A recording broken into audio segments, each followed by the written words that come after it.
Our ancestors understood origins by extrapolating from their own experience.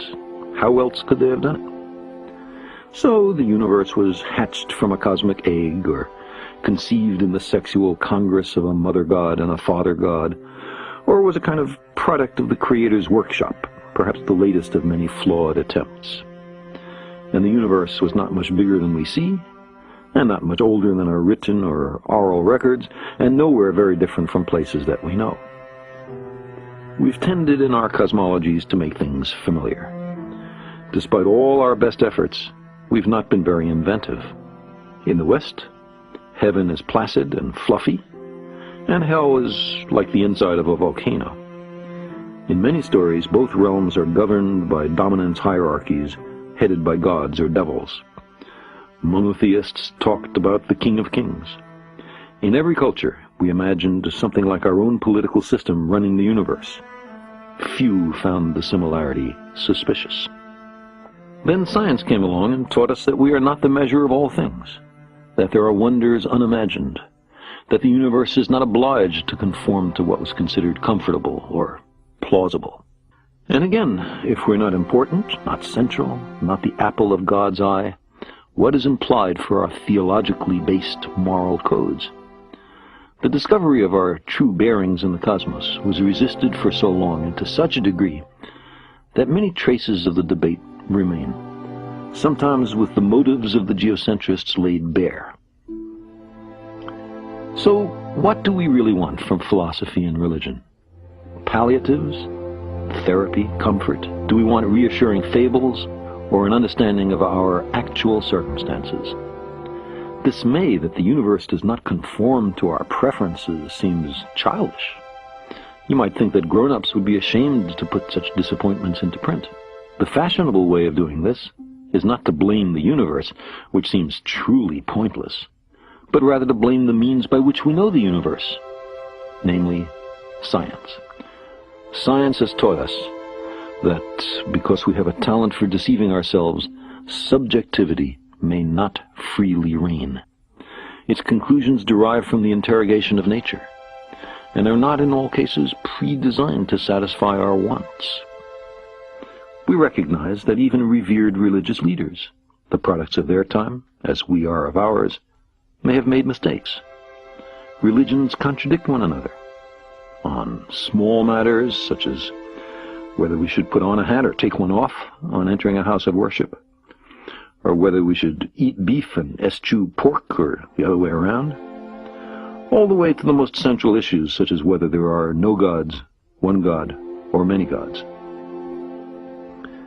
If you lived 2 or 3 millennia ago, there was no shame in holding that the universe was made for us. It was an appealing thesis consistent with everything we knew. It was what the most learned among us taught without qualification. But we found out much since then. Defending such a position today amounts to willful disregard of the evidence and a flight from self-knowledge.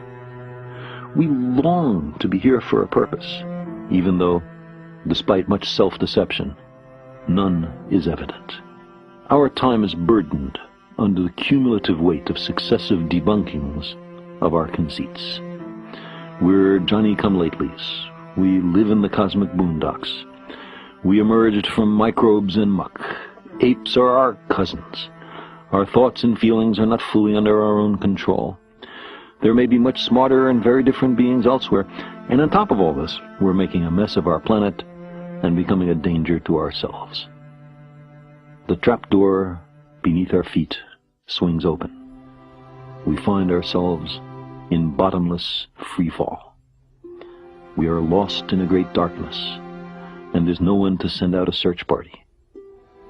Given so harsh a reality, of course we're tempted to shut our eyes and pretend that we're safe and snug at home, that the fall is only a bad dream. Once we overcome our fear of being tiny, we find ourselves on the threshold of a vast and awesome universe that utterly dwarfs, in time, in space, and in potential, the tidy anthropocentric proscenium of our ancestors. We gaze across billions of light years of space to view the universe shortly after the Big Bang and plumb the fine structure of matter, We peer down into the core of our planet and the blazing interior of our star. We read the genetic language in which is written the diverse skills and propensities of every being on Earth. We uncover hidden chapters in the record of our own origins. We invent and refine agriculture, without which almost all of us would starve to death. We create medicines and vaccines that save the lives of billions. We communicate at the speed of light and whip around the Earth in an hour and a half. We have sent dozens of ships to more than 70 worlds and 4 spacecraft to the stars. To our ancestors, there was much in nature to be afraid of. Lightning, storms, earthquakes, volcanoes, plagues, drought, long winters. Religions arose in part as attempts to propitiate and control, if not much to understand, the disorderly aspect of nature. How much more satisfying had we been placed in a garden custom-made for us, its other occupants put there for us to use as we saw fit. There is a celebrated story in the Western tradition like this, except that not quite everything was there for us. There was one particular tree of which we were not to partake, a tree of knowledge. Knowledge and understanding and wisdom were forbidden to us in this story. We were to be kept ignorant. But we couldn't help ourselves. We were starving for knowledge, created hungry, you might say. This was the origin of all our troubles. In particular, it's why we no longer live in a garden. We found out too much. So long as we were incurious and obedient, I imagine, we could console ourselves with our importance and centrality, and tell ourselves that we were the reason the universe was made. As we began to indulge our curiosity, though, to explore, to learn how the universe really is, we expelled ourselves from Eden. Angels with a flaming sword were set as sentries at the gates of paradise to bar our return. The gardeners became exiles and wanderers. Occasionally we mourn that lost world, but that, it seems to me, is maudlin and sentimental. We could not happily have remained ignorant forever. There is in this universe much of what seems to be design, but instead we repeatedly discover that natural processes, collisional selection of worlds, say, or natural selection of gene pools, or even the convection pattern in a pot of boiling water, can extract order out of chaos and deceive us into deducing purpose where there is none. The significance of our lives and our fragile planet is then determined only by our own wisdom and courage.